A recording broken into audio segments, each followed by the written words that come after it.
Mindanao, kilala bilang lupang pangako. Isang rehiyon na mayaman sa kultura, likas na yaman at mineral tulad ng ginto, tanso at nikel. Pero sa likod ng mga bundok na ito, may mga kwento ng pangako at pangangamba.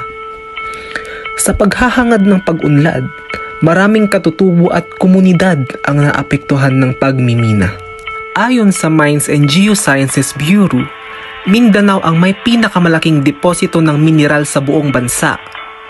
Kaya naman, naging sentro ito ng malalaking mining operations na nagdadala ng trabaho, kita at dayuhang puhunan. Pero kasabay ng mga ito, lumitaw din ang mga issue sa kalikasan at karapatan ng mga katutubo. The global minor and environmental clearance for its $5.9 billion Tampakan Copper Gold Project touted to be the Philippines' single biggest foreign direct investment. Isa sa pinakamalaking proyekto ay ang Tampakan Copper Gold Project ng Sagittarius Mines Incorporated o SMI. Sakop nito ang mga lalawigan ng South Cotabato, Sultan Kudarat at Davao del Sur, at itinuturing na isa sa pinakamalaking undeveloped copper gold deposits sa Southeast Asia. Pero ang proyektong ito ay nasa loob ng lupang ninuno ng mga Bilaan indigenous people. Para sa kanila, banal ang bundok. Ito ang kanilang tahanan at pagkakakilanlan. Marami ang nangangamba na baka masira ang kagubatan at mapaalis sila sa sariling lupain. Sa Surigao del Norte naman, naroon ang Silangan Copper Gold Project ng Philex Mining Corporation sa pamamagitan ng Silangan Mindanao Mining Co. Incorporated. Isa ito sa pinakamalaking mining investments sa bansa na nagkakahalaga ng mahigit $1 bilyong.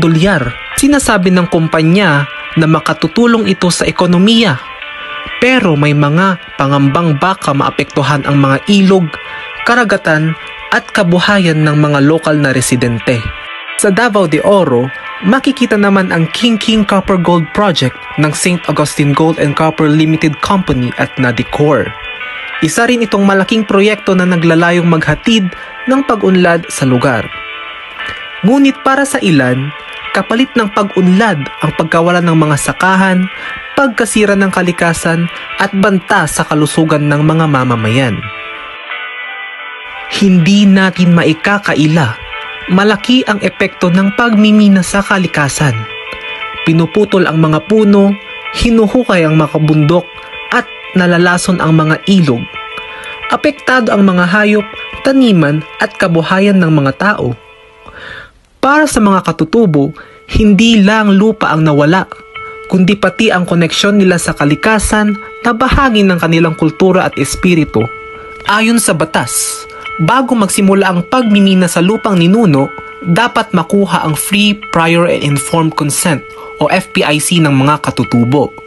Ang DENR at Mines and Geosciences Bureau ang nangangasiwa sa mga permit at pangangalaga sa kapaligiran.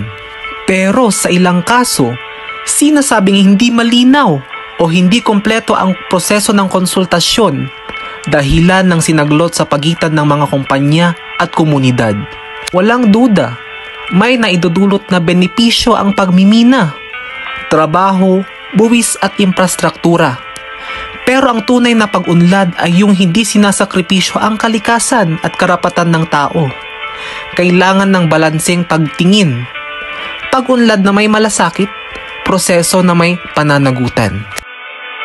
Ang Mindanao ay mananatiling lupang pangako.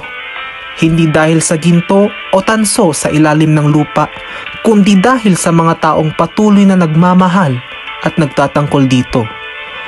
Ang tunay na kayamanan ng Mindanao ay ang kalikasan, kultura at pagkakaisa ng mga tao.